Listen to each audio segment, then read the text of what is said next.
Assalamualaikum dan juga salam sejahtera. Kembali bersama dengan kami di TV3 untuk program Hello Doktor, dan pastinya terima kasih untuk anda semua yang terus setia bersama dengan kami untuk program ini setiap hari Ahad, menantikan apakah topik yang bakal kita bawakan. Jangan lupa untuk ikuti kami di Facebook kami Hello Doktor TV3. Di situ nanti kita ada poster dan pastinya anda boleh sampaikan apa komen, pencerahan maupun pandangan anda berkaitan dengan topik kita pada hari ini. Apa dia topiknya? Topik ini cukup dekat dengan rakyat Malaysia. Dalam kalangan kita iaitu stres melangkaui tekanan. Dan pastinya dalam kalangan kita mungkin ada yang perkara kecil pun boleh dijadikan satu sebab untuk mengalami stres. Apatah lagi dengan keadaan-keadaan yang menekan kita seperti mana PKP baru-baru ni menyebabkan kita terpaksa isolasikan diri kita, pengasingan, kebimbangan, ketidakpastian apa yang akan berlaku. Semua ini faktor-faktor yang boleh menyebabkan anda mengalami tekanan perasaan. Apa yang kita mahukan objektifnya adalah untuk anda faham tentang stres dan bagaimana cara untuk mengawal keadaan itu supaya tidak berlaku perkara yang lebih serius, lebih mengganggu gugat masalah kesihatan kita. Bukan sahaja kesihatan mental, tetapi secara keseluruhannya kita perlu hidup dengan lebih sihat mental dan fizikal, insya-Allah. Itu yang kita nakkan sepanjang program ini berlangsung. Ikuti kami bersama dengan pakar maupun panel jemputan yang pastinya lebih arif untuk berkongsi, memberikan sedikit pencerahan kepada anda di luar sana. Dan sebelum itu, kita nak mulakan program kita untuk anda fahami. Saya nak tanya anda apa perkara yang boleh buatkan anda stres. Kalau nak tahu beberapa orang yang sempat kita temu bual, ini jawapan mereka. Sama-sama kita saksikan. Selalunya sebab kerja lah. Sebab kerja ni kadang kita tak tahu nak buat masa tu sebab terlalu banyak. Satu kerja dulu masa belajar pun pernah sebab assignment terlalu banyak sampai sama juga tak tahu nak start yang mana. Nak siapkan tu atau siapkan ini, jadi stres.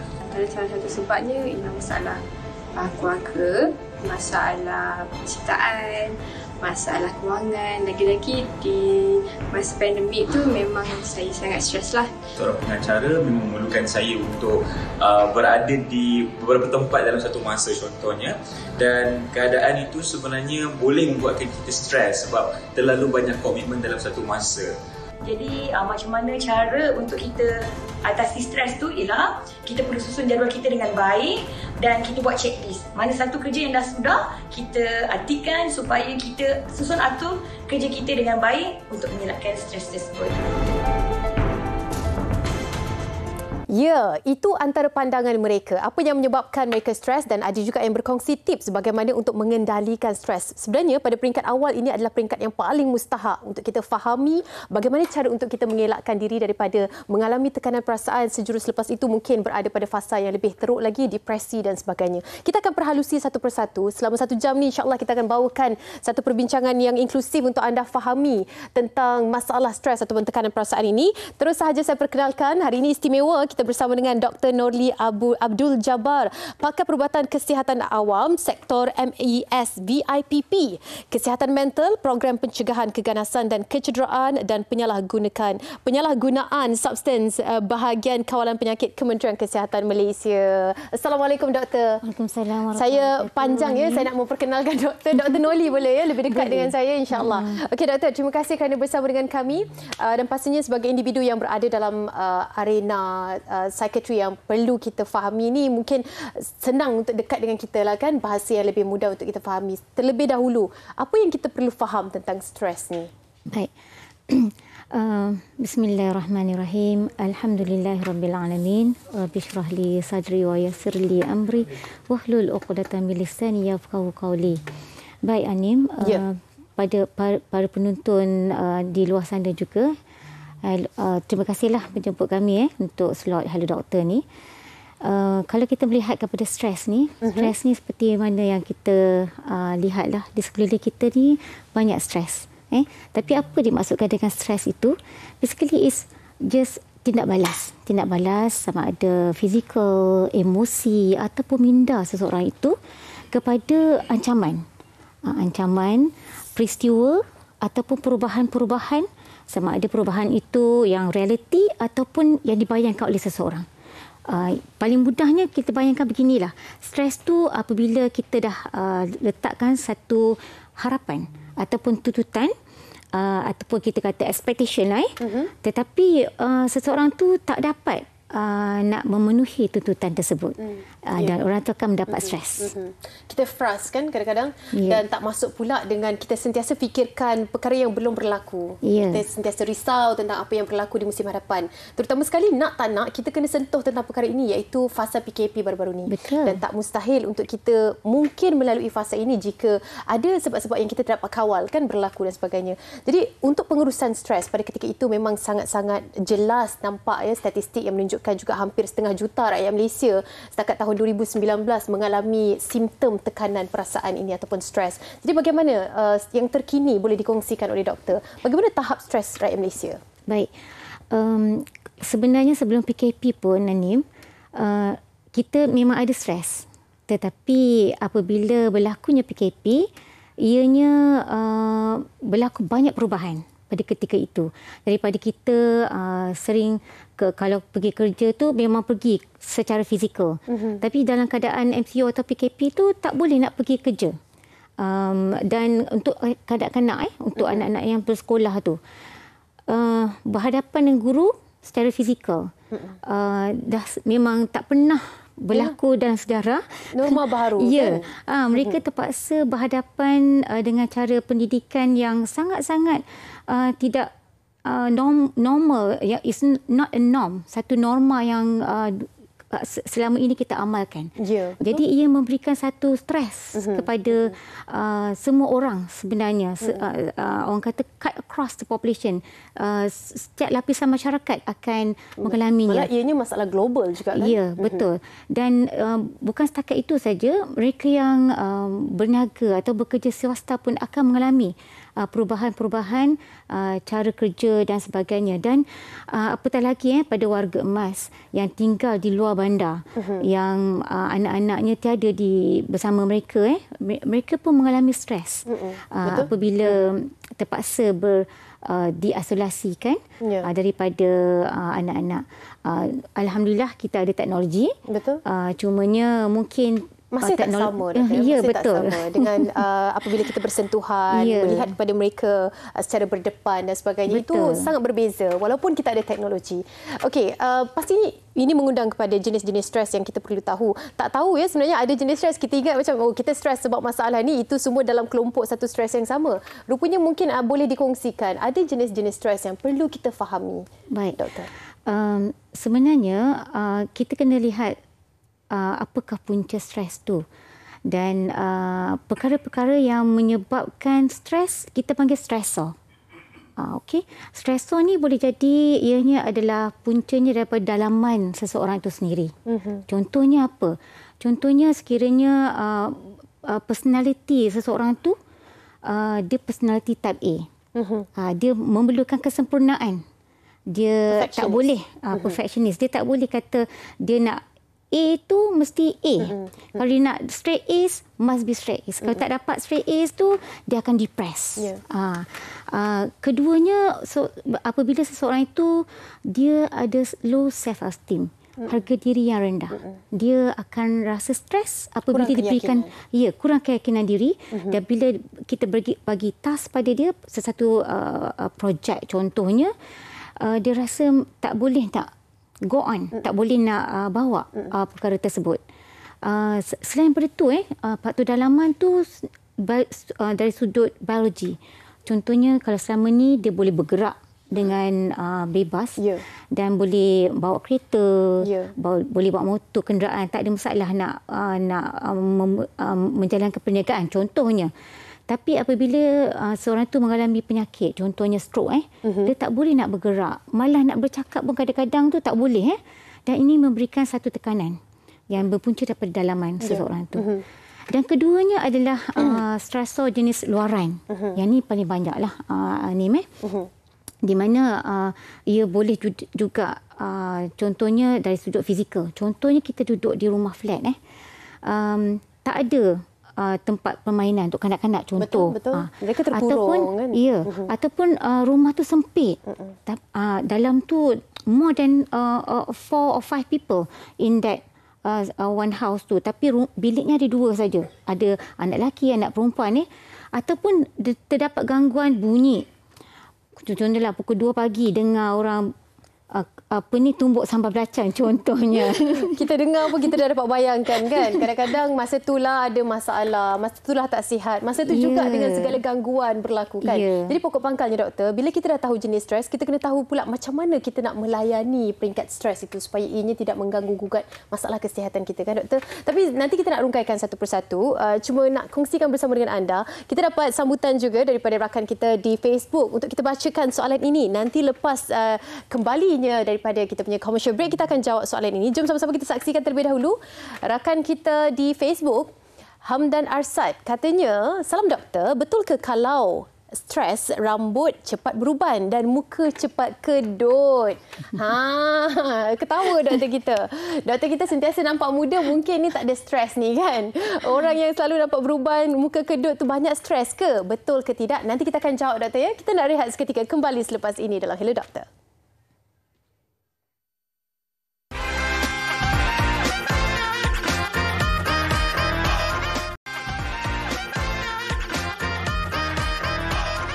Kembali bersama dengan kami dalam Hello Doktor. Kita tak nak anda semua stres-stres walaupun topik kita hari ini stres melangkaui tekanan. Kita nak anda tahu macam mana cara untuk mengawal stres. Bersama dengan Dr. Noli, dari awal tadi kita dah sampaikan sedikit mukadimahnya. Apakah itu yang kita perlu fahami tentang stres? Dan doktor, mungkin kita nak menjawab soalan daripada rakan kita di Facebook tadi. Soalannya, jom kita saksikan sekali lagi bersama-sama. Assalamualaikum doktor, betul ke kalau stres rambut cepat beruban dan muka cepat kedut? Penjelasannya doktor, silakan. Baik. Apabila kita dalam keadaan stres dan ianya tidak dikawal dan berterusan, ia akan mengakibatkan kesan fizikal dalam badan kita. Di mana apabila berlakunya stres, hormon kortisol akan dirembeskan dalam sistem saraf kita. Dan kortisol ini kita panggil stres hormon. Bila ada stres hormon ni, dia akan efek kepada sistem badan kita, lebih menjurus kepada sistem kardiovaskular ataupun jantung dan juga peredaran darah kita. Dan apabila ini berlaku, dia akan menyebabkan jantung kita berdegup lebih kencang lagi dan menyebabkan aliran darah itu kurang kepada vital organs. Dan ini semua akan menyebabkan nutrients dan semua keperluan-keperluan kepada badan kita ni akan berkurangan. Dan ini akan menjuruskan kepada pelbagai masalah. Dan paling yang kita khawatiri adalah serangan jantung secara tiba-tiba lah. Ini yang orang ramai tak perasan kan. Mereka rasa macam okey, masih lagi boleh handle, masih lagi boleh atasi masalah ini, stres ini, keadaan ini. Jadi mereka meletakkan diri dalam peringkat stres dan sebagainya. Tapi dalam tak perasan sebenarnya itu yang memberi efek kepada kesihatan badan kan, seperti mana yang doktor jelaskan tadi. Doktor, kesan-kesan lain, jangka masa panjang, jangka masa pendek yang perlu kita fahami kalau kita mungkin tak tahu cara yang terbaik untuk mengawal stres kita. Baik.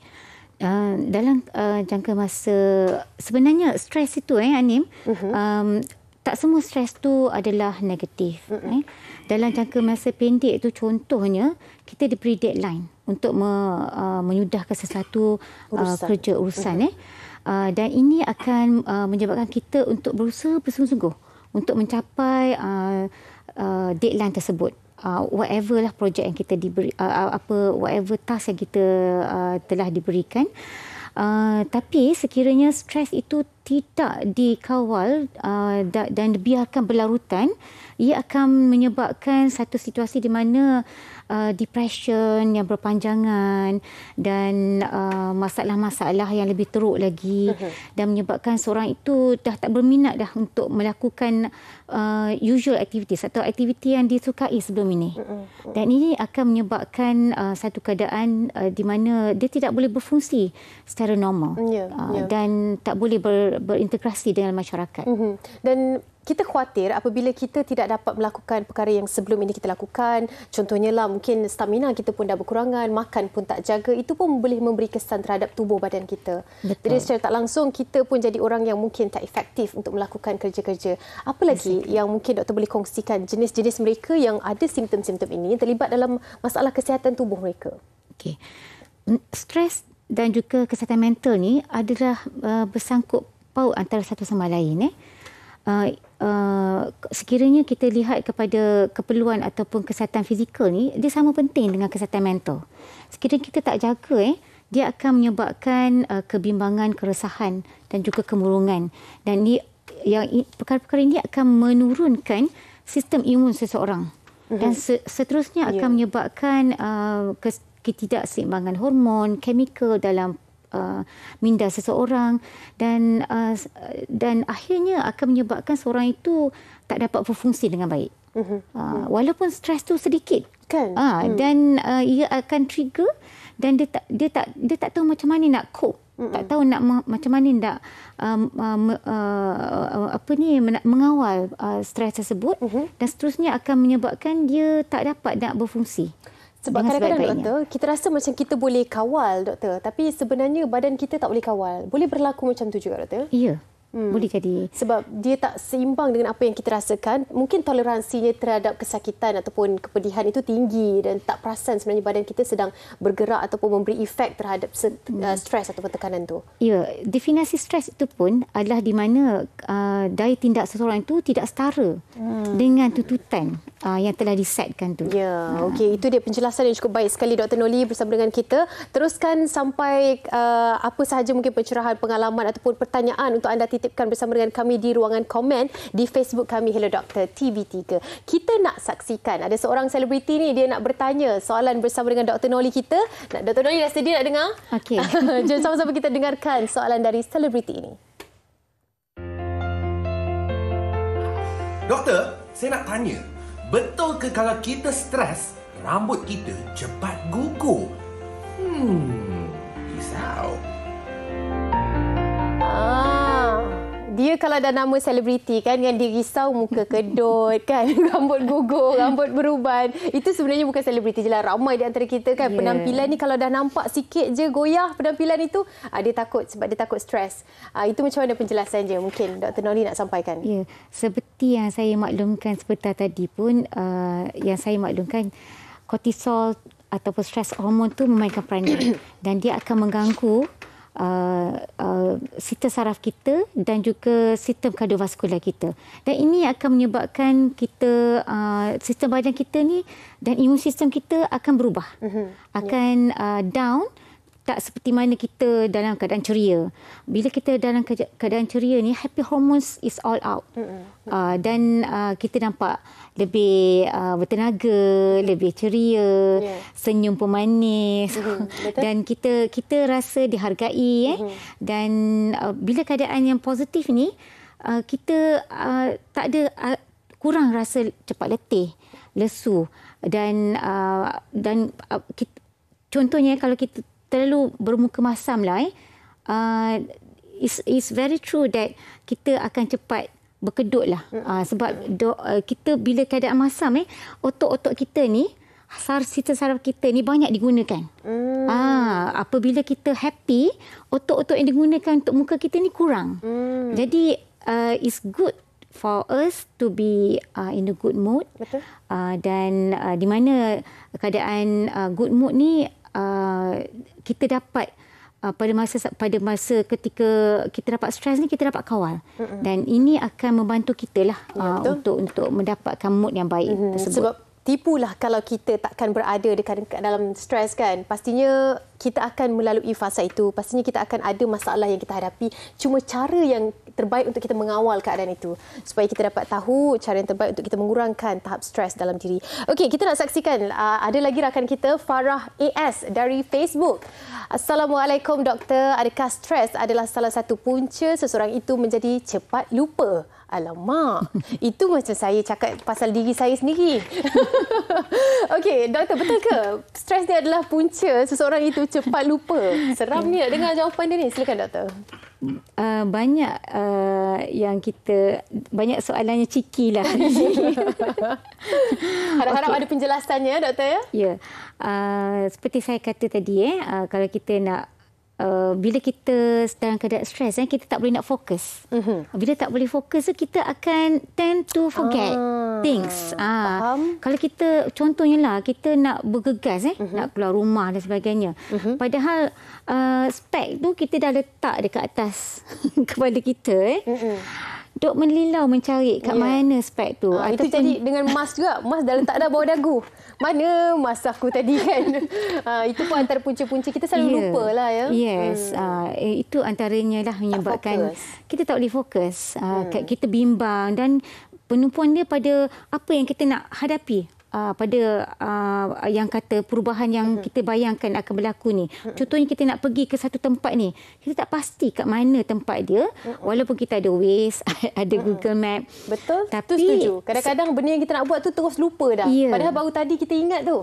Sebab tak fokus, doktor. Okey, itu satu penjelasan juga. Kenapa mungkin mereka yang ada simptom ataupun alami stres ni cepat lupa. Mungkin fokus ni yang lari. Jadi kita akan kembali bersama dengan Dr. Noli dan juga seorang selebriti. Kalau anda nampak dia ni asyik happy je. Orang dia memang happy go lucky. Tapi betul ke orang happy ni tak ada stres? Seketika nanti kita akan bersama dengan individu tersebut. Jangan ke mana-mana, teruskan bersama dengan kami dalam Hello Doktor.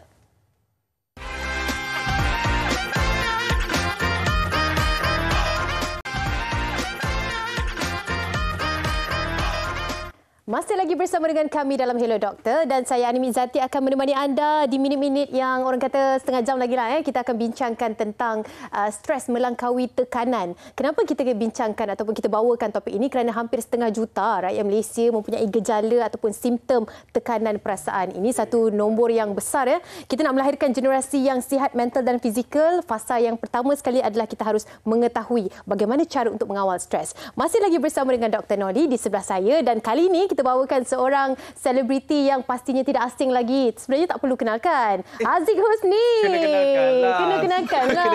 Assalamualaikum. Waalaikumsalam. Saya tak pernah jumpa ni. Ani Mizati, right? Baru pertama kali ya? Ya, pertama kali kita jumpa. Saya ni siapa je? Marhain.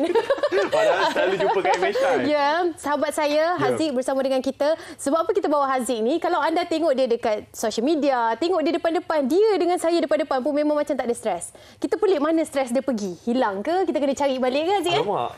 Stres saya menyorok lah, Doktor. Stres dia menyorok. Okey Haziq, betul-betul lah.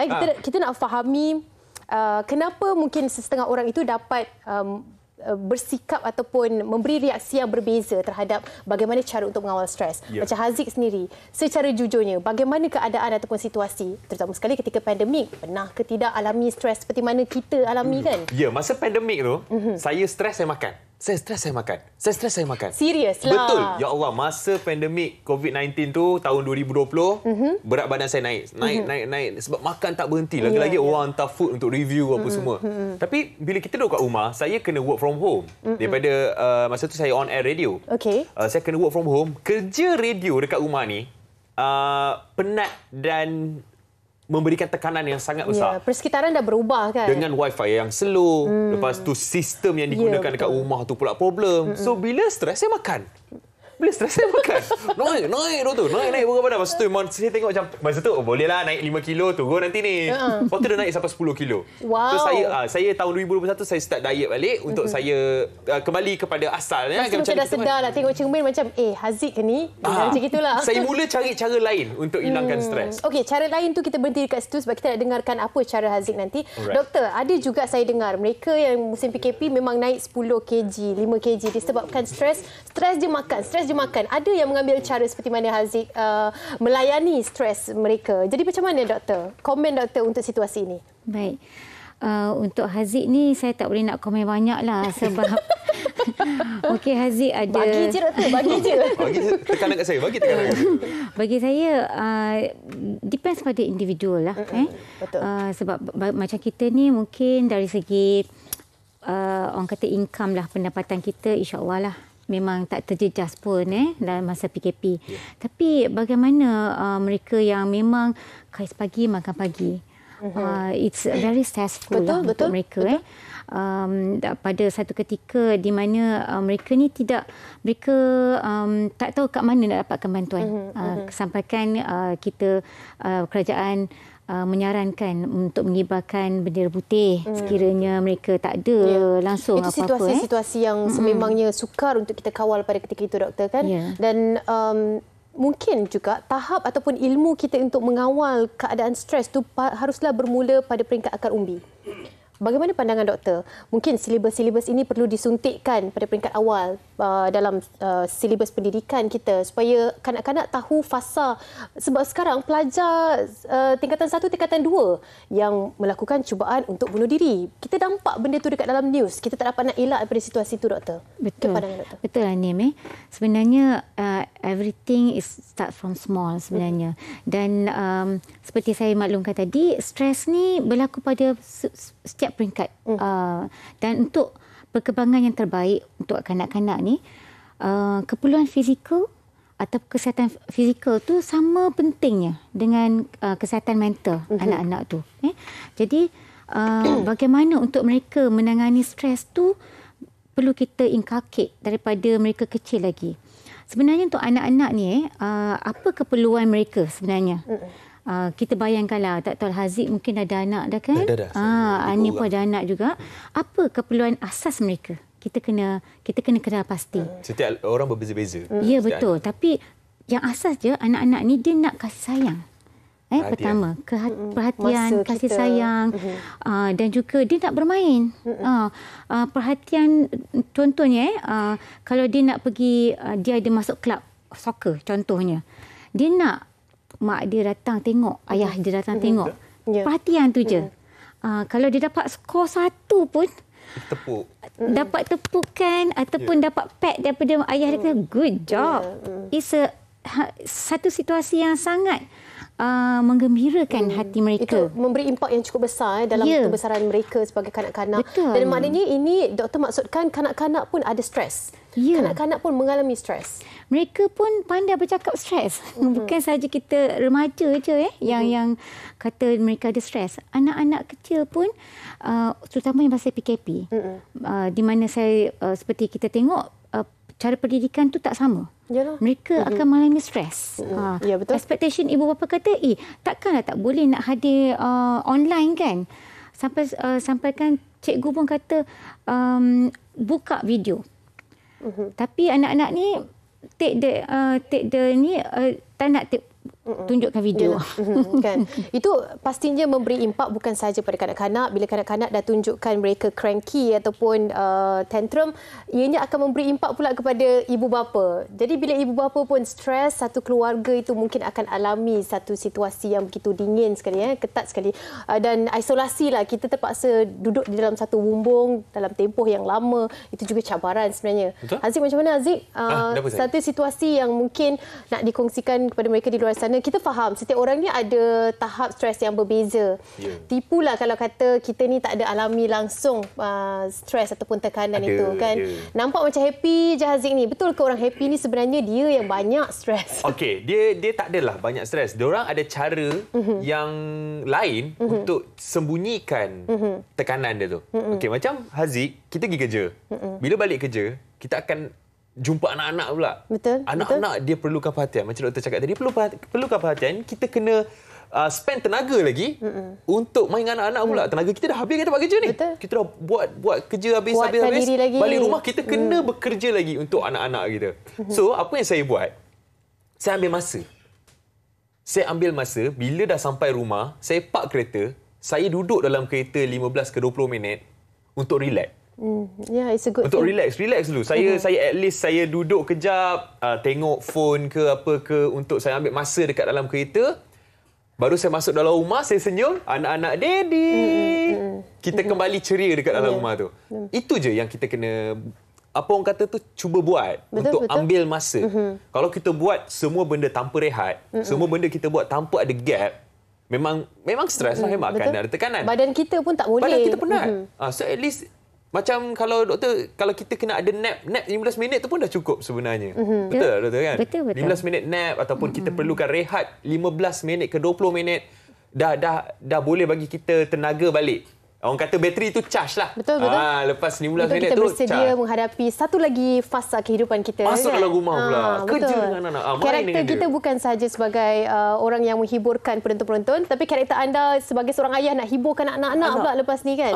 Okey, itu antara tips ataupun bagaimana Haziq mengawal situasi, dan saya pasti anda di luar sana juga mempunyai cara yang tertentu. Pendekatan diri anda untuk mengawal stres pada peringkat awal, kerana ini cukup mustahak, cukup penting sebelum ianya berlaku pada peringkat depresi dan sebagainya. Seperti mana yang yang kita tahu, kes cubaan untuk bunuh diri juga meningkat naik, terutama sekali di musim PKP pada tahun 2019-2020. Jadi ini kita nak kongsikan kepada anda semua. Satu laporan khas, wartawan kami Syuhada Ashikin sempat ke Balai Bomba di mana mereka sempat melakukan sedikit demo bagaimana ahli-ahli bomba ini menyelamatkan ataupun menyambut panggilan jika ada berlakunya kes cubaan untuk bunuh diri. Sama-sama kita saksikan. Kemungkinan jalan penyelesaian yang paling mudah difikirkan oleh mangsa yang mengalami tekanan itu adalah mengambil jalan yang sikat dengan membunuh diri.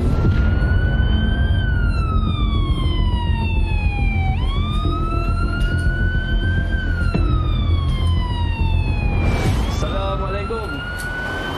Assalamualaikum, Cik. Bang. Kenapa yang duduk kat sini ni, bang? Petang-petang macam ni. Ada masalah apa tu, bang? Apa sebab nak kena bunuh diri, nak kena terjun macam ni, bang? Lah, apa lagi? Aduh, penting lah kes. Okey, kita kongsi boleh? Kita kongsi. Kenapa yang stres tu? Stres lah sebab kerja. Penting lah, macam-macam kerja kena buat. Saya datang sini nak tolong abang ni. Ayalah, tengah stres ni. Punya kacau aku boleh tak? Boleh ya, bang? Ikut saya. Kita turun. Mana? Saya selamatkan abang lah. Oh, alah. Pening lah kalau stres. Kepala lah fikir. Abang tak marah saya kan? Pening kepala yang macam ni. Abang tak marah saya kan? Ini merupakan contoh situasi yang sering dihadapi oleh pihak bomba dalam operasi menyelamat mangsa bunuh diri. Setiap faktor seperti kondisi mangsa dan juga keadaan sekeliling akan diteliti dengan sebaiknya sebelum sesuatu tindakan menyelamat dimulakan.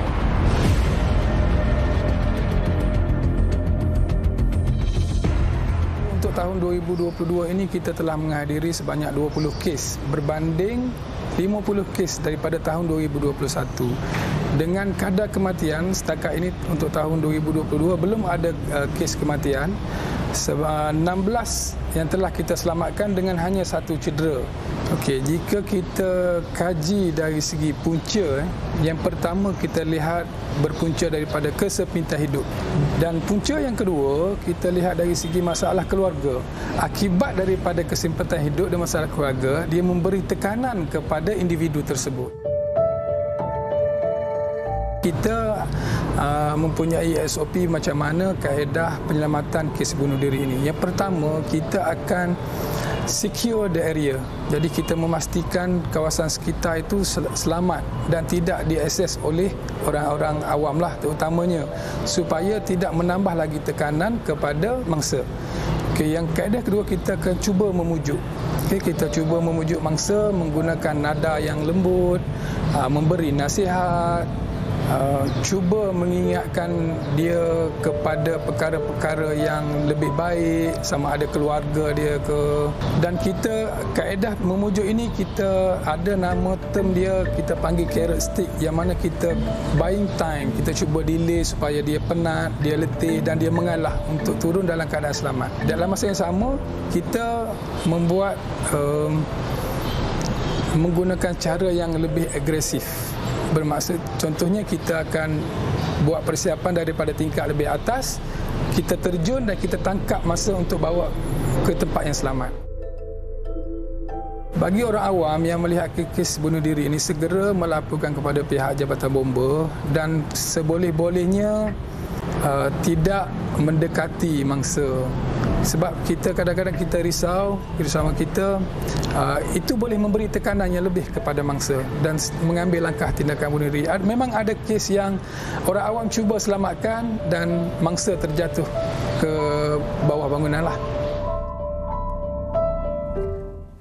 Situasi cemas yang dapat kita gambarkan bagaimana keadaan ataupun demo ahli bomba ataupun mungkin ramai lagi pihak yang terlibat sebenarnya dalam usaha untuk memastikan tiada kes cubaan bunuh diri berlaku.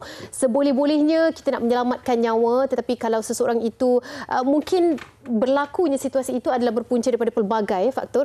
Kita nak tanya juga Dr. Noli, apa sebenarnya antara sebab seseorang itu boleh membuat keputusan, sebab kita ni sayangkan kehidupan kita, doktor.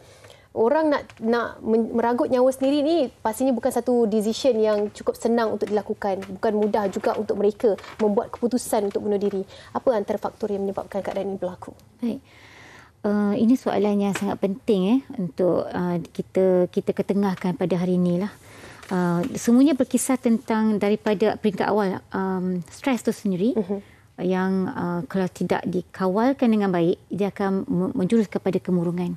Dan antara faktor-faktor yang boleh menyebabkan tindakan yang drastik ini dilakukan apabila seorang tu mengalami stres yang akut. Stres yang akut contohnya mendapat peristiwa tragedi contohnya. Contohnya dia kehilangan pekerjaan. Contohnya pekerjaan. Kalau dulu mungkin dia di T20 contoh dapat the salary is so much sangat-sangat tinggi dan komitmen pun tinggi jugalah. Bila kita ada salary yang tinggi, komitmen kita tinggi, tapi dalam keadaan ekonomi yang berudum suddenly retrench, dia diberhentikan dan ini menyebabkan seseorang tu mengambil tindakan drastik. Dia rasa macam worthless dah tak berguna dah kehidupan dia ke atas muka bumi ni, dan kalau keberadaan dia tu menyusahkan orang sekeliling, dan ini antara faktor yang boleh menyebabkan dia mengambil tindakan drastik sebegitu. Dan perlu kita ingatlah dalam keadaan begitu perlu kita mengingatkan diri kita bahawa stres ini boleh kita kawal. Dan ada cara-cara dia untuk we have to talk to someone. Kita kena reach out. Betul. We have to reach out to talk to someone yang kita trust. Berhubung atau bercakap dengan seorang yang kita percaya. Jangan kita bercakap dengan orang yang negatif ataupun judge pada kita. Dan seperti kempen yang kita lakukan lah, talk, TAL, let's talk. Talk tu pun sendiri abbreviation untuk T tu talk to someone that you trust, berbicara dengan seorang yang kita percaya. A tu ask for help, dapat pertolongan. L tu listen without judgment, listen without judgment untuk orang sekeliling dia. Betul. Terutamanya next of kin, ataupun sanak saudara, ataupun komuniti tu sendiri. Janganlah kita kata, aku dulu lagi teruk lagi, stres dia daripada engkau ni, tapi okey je. Tu kata-kata orang yang tak ada empati. Atau bahasa sekarang ni toksik lah kan. Kita perlu elakkan daripada situasi-situasi sebegitu. Tapi betul lah kan doktor, kadang-kadang kita ni menjadi orang pun kita haruslah lekatkan satu perkataan dalam diri kita, jangan bagi tambahkan lagi keadaan stres terhadap orang lain dengan perkataan-perkataan yang kadang-kadang kita anggap simple, tapi kita keluarkan lontaran perkataan itu boleh menyebabkan berbisa. Betul. Doktor, kita nak menyantuni seorang lagi rakan kita di Facebook. Terus saja mungkin doktor boleh berikan pencerahan. Jom sama-sama kita bacakan. Ini dari Nurul. Assalamualaikum doktor. Apa perlu saya lakukan bila saya rasakan saya tak boleh bernafas? Bila saya hadapi sesuatu yang menyedihkan. Saya rasakan sesuatu yang sangat menyakitkan. Tak tahu bagaimana untuk diungkapkan. Sehingga saya rasakan mati adalah penyelesaian. Kerana tak sanggup untuk hadapi perasaan tersebut. Saya cukup seram bila dengarkan situasi ini ataupun melihat kepada posting-posting sebegini di sosial media. Mungkin doktor yang terbaik untuk menjelaskan situasi ini.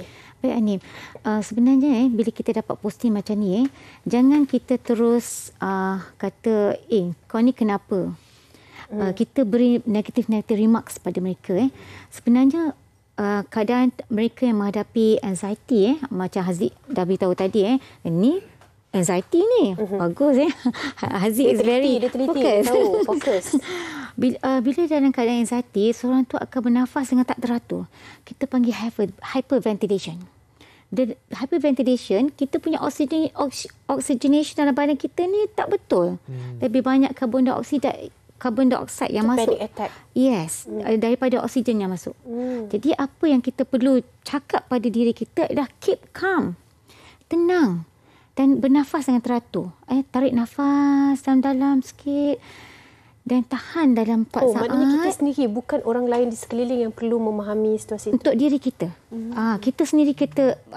seolah-olah monolog dengan diri. Ya, tips penjagaan untuk diri.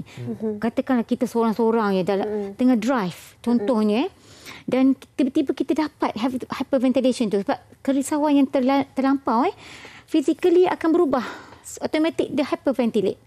Dan bila keadaan ventilate tu seluruh badan akan cramp. Kita tak boleh nak berfungsi dengan sebaik-baiknya. Dan apa yang kita perlu buat ialah kalau dapat kita maneuver, dapatkan tempat yang selamat untuk kita berhenti sekejap, tarik nafas untuk kita break cycle of the stress tu. Tarik nafas dalam-dalam, tahan dan lepaskan panjang. Dalam tu 4, 1, 2, 3, 4. Tahan 1, 2, 3, 4 dan releasekan. Kita bernafas ikut abdomen. Maksudnya kita jangan dada ni yang bergerak, abdomen yang kita yang bergerak lah. Breathing technique pun kita kena tahu. Deep breathing. Yes. Okay. Situasi ini pastinya mengundang pelbagai reaksi dan ini antara yang boleh dikongsikan oleh doktor bagaimana kita sendiri haruslah mengetahui cara untuk mengawal situasi itu supaya ianya mungkin tidak mencederakan kita. Yang paling penting sekali kita tak nak keadaan bahaya itu berlaku. Okey, kita nak rehat seketika, kembali selepas ini masih lagi bersama dengan Haziq dan juga Dr. Noli untuk topik kita pada hari ini iaitu stres melangkaui tekanan. Hello doktor, seketika nanti.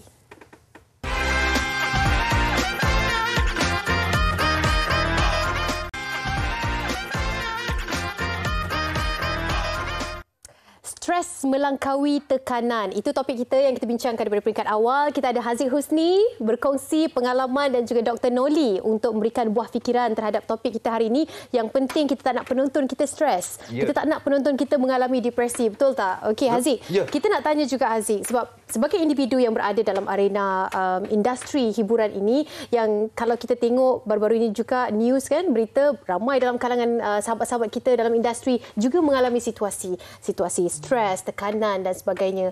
Haziq, ada tak pengalaman orang minta bantuan, mungkin bercerita, aku sedang ada dalam satu fasa yang sukar untuk aku menyelesaikan isu ini, mungkin stres.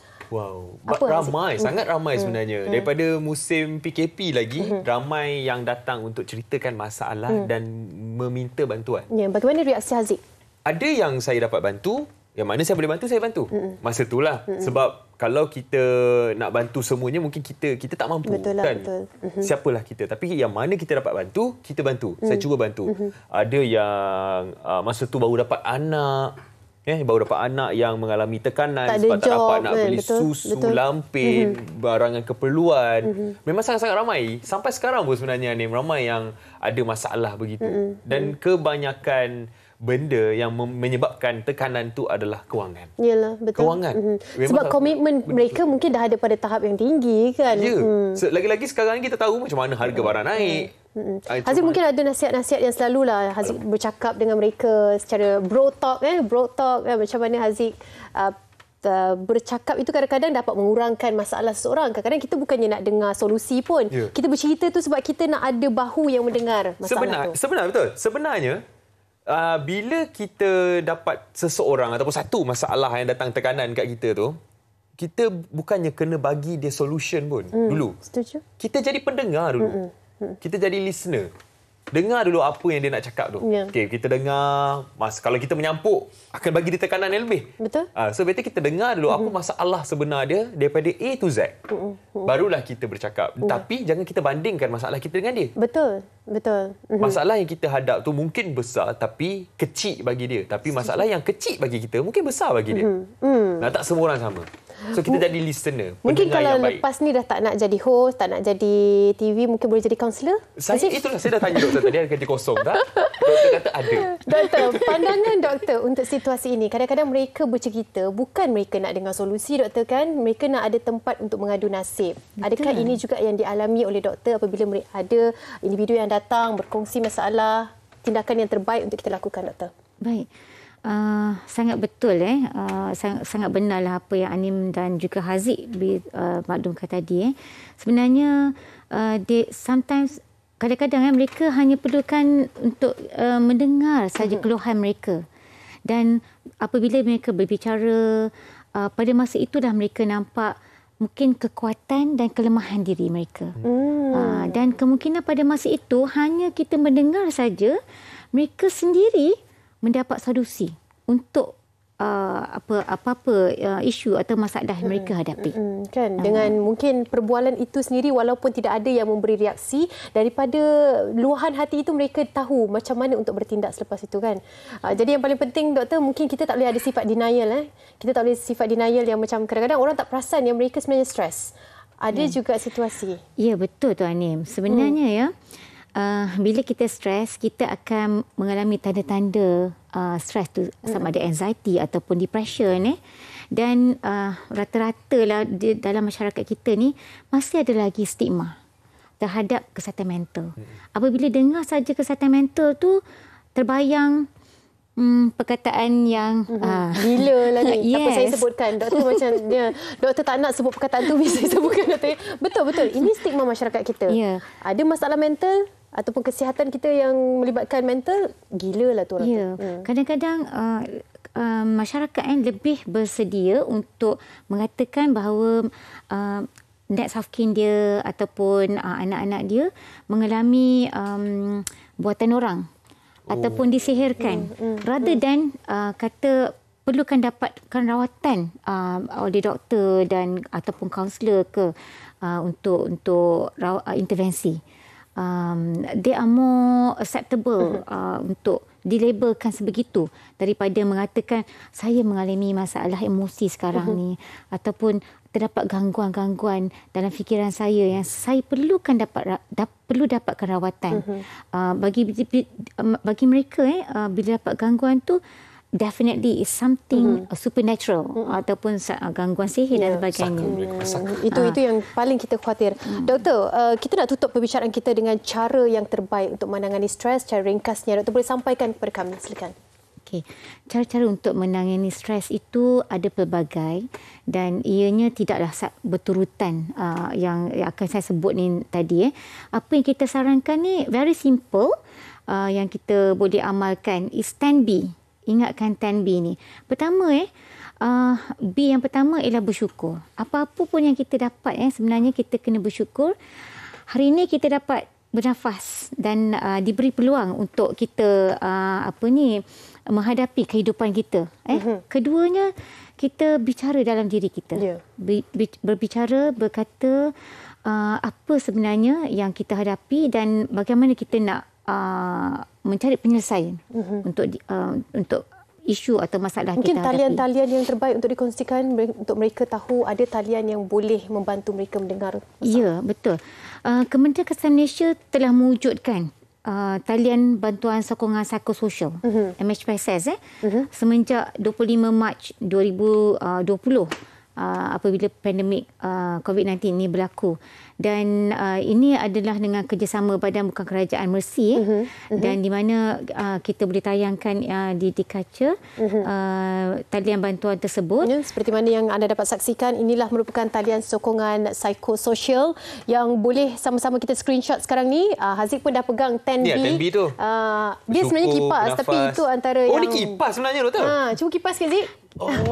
Haziq, sebagai penutup kita hari ini, Haziq, apa yang nak disampaikan kepada peminat-peminat terutama sekali ataupun mungkin mereka di luar sana yang mengalami situasi ni kan, Haziq, kan? Kita sama-sama sebagai sahabat. Apa yang Haziq nak sampaikan? Kalau mengalami tekanan, cuba cari apa yang membuatkan kita comfort.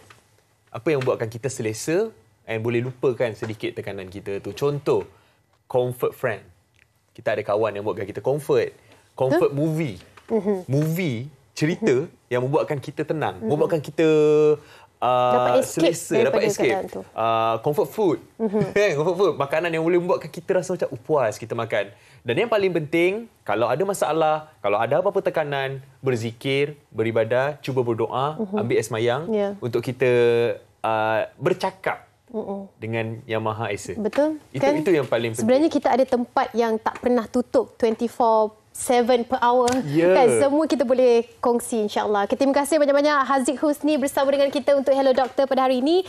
Dan kita harapkan yang terbaik untuk Haziq. All the best. Thank you. Jumpa nanti. Terima kasih di atas nasihat yang diberikan. Doktor, terima kasih banyak doktor. Bila dengar doktor cakap tu, doktor macam bagi kita nasihat macam mak bagi kat anak. Betul-betul. Sangat motherly. Okey, bersama dengan Dr. Nurli Abdul Jabbar, pakar perubatan kesihatan awam, sektor MES, VIPP, kesihatan mental, program pencegahan, keganasan dan dan kecederaan dan penyalahgunaan substans dari Kementerian Kesihatan Malaysia. Terima kasih Dr. Noli berkongsi dengan kita.